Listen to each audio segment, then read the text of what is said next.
welcome to whatever this is. We were trying to brainstorm ideas a little bit and we got nowhere. So, right now it's still, it would make more sense if it was Anna Monday, but I think that's taken by, or at least back in the day, it was taken by the Sci Fi Channel when they would show anime on Mondays. So, we're just rolling. We don't have a name. Fuck it. We're just going for it. So, yeah, but welcome to it. We're going to sit and we're going to chat and we're going to tell you about the anime that we watched this week. So we got together again on a Sunday, watched our anime, and here's what it is, right? Yeah. Yeah. Some good stuff. Yeah, this was a pretty good week. We caught up with Frieren again. We watched episode 19, Well Laid Plans. So we're weekly with Frieren right now. We're not behind, which is always nice. Fern has already succeeded sort of with her death. Oh yeah, this goes into full spoiler mode. There is nothing safe, there is nothing sacred. We're just going to talk about what we watched. If you don't want to be spoiled on these things, don't watch the video. That's just what it is. So yeah, Fern, we caught up with her a little bit. We ignored her all of last episode basically. Like she got into a group and they started the mage exam for first class mages, but this week we catch up with her a little bit. Yeah, we didn't actually see what they did with their plan. They just cut straight to them already having their bird in possession. Yes, they have already caught the Stilla, whatever. But we also learned that these birds are complicated. There's a lot more to them. They can go supersonic. They're very strong. They can fight dragons or something probably. Yeah, and they're pretty cool just in general. And also during this episode like cut back and forth between Fern's group and Frieren's group, which was nice. We caught up with Frieren's group. They have a plan now that they're going to execute. They decide to freeze the central lake of the area. So they're inside of a giant magical barrier, and the entire thing is like these birds usually congregate near water, it seems, or they need water at some points anyways. So that's where they keep finding them. But the water has been cut off totally from the outside world, so there's no rivers flowing into the area or flowing out of the area. Basically, there's the lake in the middle, and then a few ponds here and there. The birds are sensitive to mana, so they freeze off the giant central lake in the middle, and then they imbue mana into every other like little pond that they can find, and that basically like limits down where the birds will congregate to like a couple areas. Yeah, and then. Yeah, one of them lands on Frieren. She captures it, but that alerts the other teams because they catch her the magic. They can sense the magic. because obviously the ones that are not actually good enough to think of a way to win properly do it the good old fashioned way of kill everybody and take theirs. Yeah, exactly. If you're more of a battle mage, guess what? Now's your time to shine. So, and Fern's group is also fighting off a group of attackers as well. So Yeah. they've got folks attacking them. This is where the green-haired psycho killer girl is, as well as in Fern's group. So she's putting up a pretty good fight against some guy that's like really important in the mage corps or something. I don't know. Either way, there's a lot of interesting fights. We're just kind of starting into them. Yeah, and we're at the point where an older, like obviously very much ready to be a first-rate mage guy is going up against Frieren's group, and then it's just like a pretty powerful separate group is attacking Fern's group. So there's like two different battles we're following up with. I think it's generally like it keeps up the high quality of what we've come to expect from Frieren. There's a lot of fighting this episode, Yeah. which was nice. The fighting was always nice in this show. It's not super drawn out or long most of the time, but it's always good. Yeah, and this is probably the most fighting we've seen in like a single episode for quite some time, because I think the last time we had a fight that was this high quality was whenever the main group was fighting with the demons that they were Yeah, fighting. Aura and her servants. Yeah, those guys. I think it was the last time we really had a fight like quite this good. And this looks like it's going to be in the next episode even better of a fight, in my opinion. Yeah, because we've also got they hinted at the end there where they're like all of the mages outside of Frieren's group are commenting on, well, you use some really basic old magic, don't you? Yeah. Like Fern was called out basically on not using anything modern, and I mean, we also got our first deaths of the tournament this episode. Yeah. There was just like a random group, and they were just fodder. They were there so that they could get killed. That's the reason these characters existed, just to show Yeah. you what the stakes of this test really are. Um, yeah, and even then, like they talked about how the bodies were booby trapped basically by the monsters that killed them. So if anybody tried to like reclaim the bodies and bury them or something, they would get attacked by the monsters too. So a little bit more world building there. It was kind of interesting just to have that. But yeah, the stakes are if you screw up, you're gonna die. That's what it's a first rate mage, Yeah. test. Then the balance is life or death basically. Is what we Although learn. it was kind of neat that the older mage just outright said, it's like, yeah, this test is kind of like a barbaric relic of the war. That they still run it the same way as if it was run before, where they needed like really powerful high class mages to be ranked there, and leaving it in the old barbaric way of you could die. It was not something that he was really happy about. Yeah, exactly. So it's interesting. Where we're at just in general.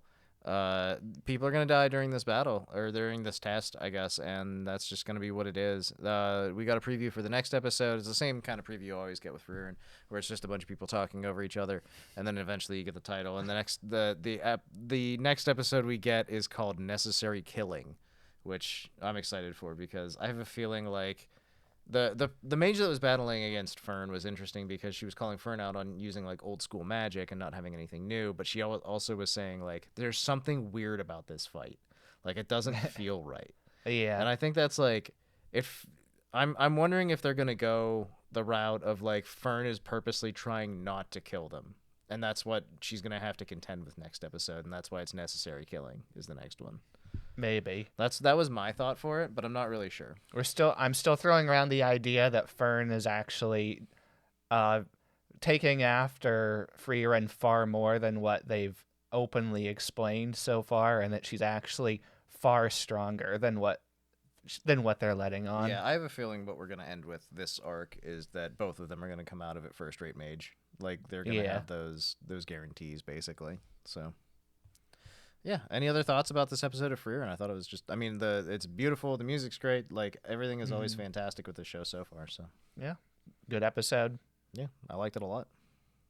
We moved on from there. We went to Jujutsu Kaisen episode 23. We are in season 1. We're finishing out season 1 this week, which was nice. We finally got caught up to that point. And then the next thing we got to watch when it comes to this is the movie, and then after that we can start on season 2. And as I think the movie's a prequel or something. Somebody told me that. Yeah. But either way, Kugisaki, the girl from the group, is kidnapped by another special grade at the beginning of this. And then basically it turns out it's a JoJo villain. He's licking stuff, he's being weird, he's a strange guy, his back is really messed up. Like He's mostly naked and extremely buff. yeah, exactly. So yeah, it's a JoJo villain. It's exactly what you think. Yeah, so the other guy, Fushiguro, that's his name. He stays behind. The other two gets like sucked off to a different area. And Fushiguro stays around, and he's like, I'll take out these barnacles. It should take no time at all. He takes out all the barnacles, and he's like, wait a minute, something isn't right. And then one of the demonified Sakana's fingers appears as a special grade, and he has to fight him. And we get to see Fushiguro's domain expansion, which is incomplete and sloppy, but... Yeah. I mean, I don't think they've really taught the students how to do that, like, at all yet. I don't think it's really been mentioned before. So I think he's like we've only seen like 2 or 3 domain expansions now. Yeah. And so his is like the third maybe that we've seen. And yeah, it's pretty nutty. It's off the wall. He like basically summons a bunch of sludge that keeps trying to attack the demon, and then also like he I don't know. He just basically whoops some ass, takes the demon down, and it returns it to the form of the sock on his finger.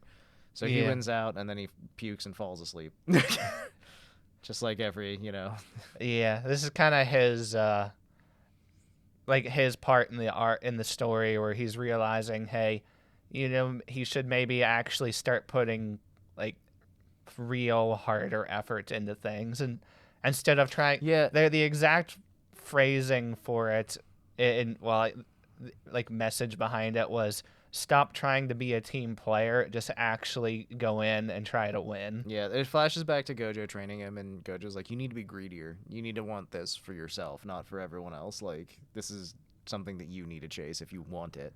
It's like, yeah, you're part of a team, but you also need to actually want to win yourself. Yeah, and so that's what brings him around. He uses the domain expansion, and then he wins out the battle. It was a sick battle too. It was really cool, just fun one to watch.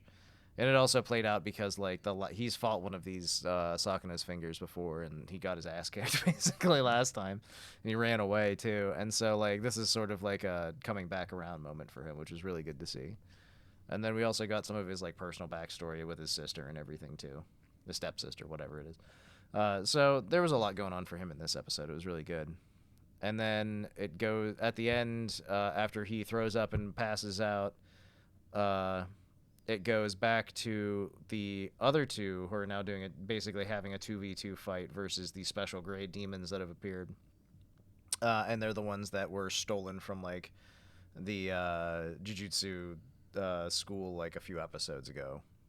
Yeah. That starts up, and then we get the best Jujutsu scroll. Stroll, not scroll. What is it? They call it Juju Stroll, right? Yeah. Either way, they get the best one of those they've ever done, and these are like the cute little after credits things that are generally meant to be funny, and sometimes they are. But this one was amazing because it was about like Fushiguro is getting hit on, is what like Yuji says, and then they like all chase him down, and they're all just like, "You said I was the only one that you loved," and all this other stuff, and they're hanging off of him, and then he's just like, "Anyway, I don't know what they're talking about, but if you're looking for the train station, it's right over there." You know. The best part was Gojo, I think, Yeah. because he was just like, "I'm your instructor," and like, just hitting on him so hard.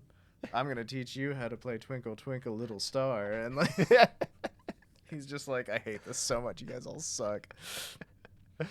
Oh my god. But it's like one of those things where like when a group of friends want to mess with each other, that's like something that you just actually see people do just to like fuck with each other if they're friends, you know? So I thought that one was like really funny. So yeah, that was episode 23. Any other thoughts about that? It was a good episode for Fushiguro. We got a little bit more. Like I said, it was a good development episode for him. Yeah. That's basically what it was. And of course, I had a good fight scene because that's what JJK is all about, is them big old fight scenes. And then on to episode 24 because we finished out the first season today, which was nice. There was some acid blood fighting with a rot technique. They were both fighting these special grade. Well, they weren't demons or whatever because they were like mutated humans basically that were mutated by the. They thought they were demons, but when they died, their bodies didn't disappear, and they realized that they were human the whole time. Yes. So it was Yuji and Kugisaki, whose name I definitely remember all the time. And yeah, they just were back-to-back fighting against these two what they thought were demons, but they were just mutated humans. And yeah, this was just a sick fight. This was just really fun fight to watch. At the end, they both ended up winning. Kugisaki used a really cool technique where she used her nails to like bounce back their technique against the people that were fighting them. It was just really cool. Yeah, it's hard to describe a really good fight scene like this because it was just so action-packed from start to finish. It was really, really unique how they handled it with Kurisaki's ability. Just that, that they could place a curse on her body physically, but then that also gave her easy access to use her like voodoo powers to just. It's like, well, your power's in my arm now. I'll just attack my own arm. Yeah, exactly. So I thought it was really neat how they did it. just in general, great fight scene as always. And then this ended up with basically each one of the members here took down a special grade, and they are just very powerful for first year students. They've all been recommended to progress basically. Yeah. And then it ends with them shopping, and they get a call from a Gojo who's just like, hey, I got a special secret mission for you guys. And then that's where it is. So that's where season 1 ended off, basically. I liked this ending for the season because it was very much a nice... It feels like now we're actually, like, we have them all. Their powers are established. They're at a good point. We understand the world a little better. Yeah. Like, it's at a point where... It feels like now like a really good story can start taking place. Season 1 felt like the pacing was really weird in general. It was rushed in some places, it felt like to me, and then like really slow in others. So I think their just pacing for season 1 was just really rough. I think that's my biggest complaint about Jujutsu Kaisen. Animation is really great. Mappa doesn't miss, basically. Yeah. Fight scenes were fantastic. Music was great. Just everything was great about it, except for the pacing really kind of fucked with me a little bit. Yeah. I can't even say, 'cause normally in these kinds of shows, like having arguably not great pacing and the story was nothing spectacular for me anyway. It was good enough, but generally when you run into these problems, it ends up hurting the characters too. And honestly, the characters were one of the best parts about the show so far. Yeah, and that's the thing is like each of these characters is like quirky and weird in their own way, but they're also like really enjoyable for the most part. They're quirky and weird, but not annoying. Yes, and that's the thing is like Demon Slayer, half the main characters are just really fucking annoying. Hot take, I guess, except that I don't feel like it is. But either way, Jujutsu Kaisen's characters are super engaging, super interesting, and just they're fun to interact with. Even the ones that are annoying, Tojo, you know, is like it's at least funny, you know? Like, Yeah. it's not so over the top. Or the fact that it is so over the top that it becomes funny again, you know. Yeah. And even like Kurosaki is now one of the least interesting ones because she hasn't had any time to She hasn't had development she yet, hasn't really. had any development. Yeah. But even still, the little bit at the end, the little conversation where they were having with her, and she just outright said, "I have room for so many people in my life. Anyone outside of that, yeah, maybe I'd be sad for them getting hurt and dying, but I don't have enough room in my life to care about them." Yeah, exactly. Like we get like more of an idea of how she works, you know? Yeah. Which is pretty cool. So yeah, I enjoyed season 1. That show's so weird because if I wasn't watching it, I was like, I don't know, it's all right. And then every time I did watch it, I was like, this is actually really good. But yeah, I liked it. I wouldn't mind watching the movie and going on from there personally. Very fun show. Yeah. After that, we switched over to Magus Bride. What's the full title of that? Just the Ancient Magus Bride. Ancient Magus Bride. We watched the OAD. I don't know what that means, but it's an OVA basically.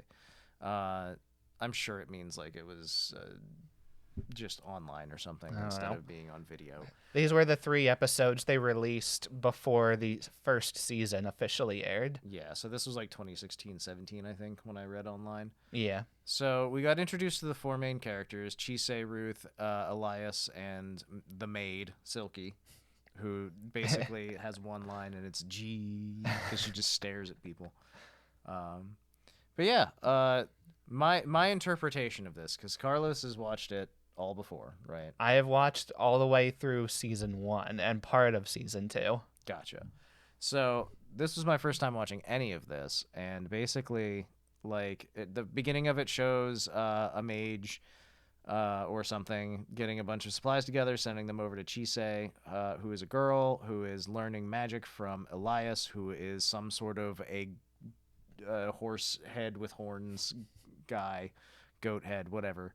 I don't know. He's got a skull head. It's pretty sick looking. His eyes are little glowy red dots. He's neat. And so yeah, they send over a bunch of supplies that Elias had asked for. Ruth is a dog that can transform into a person, or a person that can transform into a dog. I don't know which yet. Maybe both. And then Silky is a maid that really cooks a lot of tomatoes, as we discovered during the summertime in this episode. So yeah, just they're four folks living together. All the supplies arrive and explode everywhere, and then they clean them up, and they clean up a study for her to practice her magic in, because he's teaching her magic, as I said. And then one of the things included was like a book, and this brings up Chise's backstory, which is of course tragic. Uh, she's like a child of, like, I don't know, 6 or 7 maybe. I don't know if they say, but Very young, yeah. anyway. Either way, her mom kills herself. Hopefully there was enough of a gap there that YouTube doesn't bonk us, but we'll see what happens. Either way, it's one of those ones where yeah, it's a very sad story. Uh, she's then shuffled off to like an uncle's house, and then like the aunt there really is unhappy about it, and there's a whole, it's just, you're like, wow, this can't get much worse, and then it gets worse for her every time. She Yeah. doesn't eat, she doesn't sleep, like she's going through all of the motions because she can see things that other people can't, and they're these weird demon things. She doesn't know what they are, right? That's basically what's happening. Yeah, because she can see like all the little creatures and magical beings and monsters around that regular people can't seem to see. Yeah. I will say the animation in this show is absolutely beautiful. It's phenomenal. The music is great. That's the stuff that I took away from immediately, is just like, it's just a joy to watch this show. It has a Frieren air to it where there's not necessarily a lot of like action or combat. Like and when it happens, it's very rare. But it feels very deliberate. This isn't the show you're gonna watch and get fan service, like, this is a thoughtful, contemplative, like, we're think of sitting in a library and examining things. That's the sort of show this is. It has a very intellectual air to it, basically. Yeah. It is gorgeous though, and the characters are super engaging. The events are really interesting. And it ends with young Chise in this flashback that we're going through to learn her history. She wanders into the woods and comes across the library of the forest, and she enters in as she's being attacked by a giant rat king, basically. So yes, that is where she ends up, and she meets the librarian of the library of the forest, and his name is Mayura, right? Yeah. Okay. So yeah, first episode, very strong, really engaging. Like I said, absolutely gorgeous. Just that, like, that's the biggest thing that that drew me in, was the fact that it was a gorgeous show and very intelligent. Um, Episode 2, Chise gets a library card. She can come and go as she wants. This is important because, like, it's the first time she has a safe place where she can feel like she belongs, and she can spend her time and not be terrified by these things that seem to be attacking her for no reason. Her abusive family is not there. Yes. None of the creatures that have been borderline or actively harmful to her can appear to get inside the library. Yes. And so this all continues on. She feels better and better. And eventually she ends up not wanting to go home one day very badly, and she spends the night in the library. This ends when she gets kicked out before sunrise, because there's a lot of constraints and things in this library that we're getting the things opened up to us as it goes along, and we're getting more information. The Miura is like incredibly possessive of one book in particular and things like that, and there's these just like little odd things that are happening. So after she gets kicked out, like, he tears up her library card so she can never get back in. But then, surprise, surprise, she finds the library again. The library card reappears in her hand, and she can go in now. And one of the rules that she'd agreed to whenever she originally got the library card and was allowed to come back to the library repeatedly was that she could never leave the door open. Well, she forgot this time, and she left the door open. Of course she did. And now the giant rat king comes in, and all the rats devour all the books and destroy everything. And then it ends with Mayura getting bit in half by a big rat. Yeah. While she's knocked out on the floor. She wakes up and gets more of the backstory in the next episode, but that's where episode 2 leaves off. At this point, obviously, things have gotten better for her, and now they've gone worse again.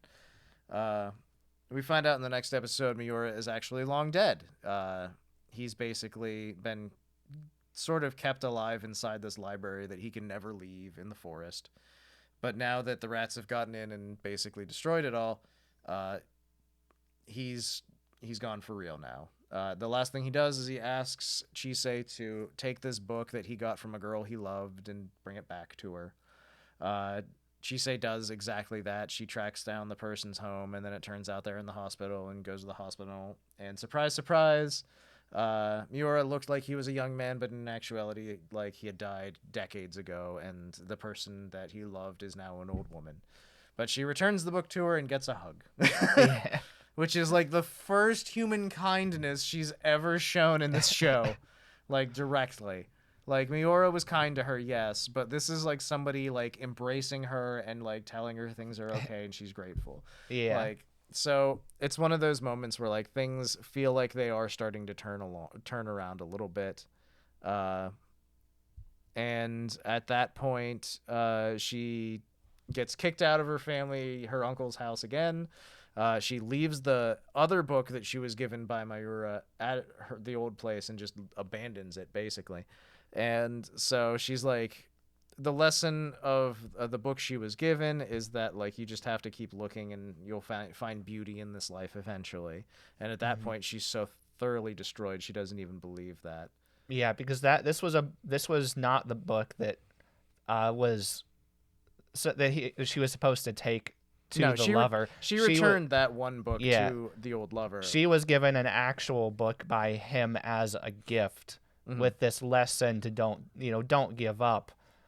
And then she abandons the book and basically is like, yeah, I don't see any value in this. Yeah. And then because she had the little bit of hope from this, but then after everything got destroyed and she had to leave her she was kicked out by the family that was currently taking care of her, and she just abandons the book she didn't believe it. yes.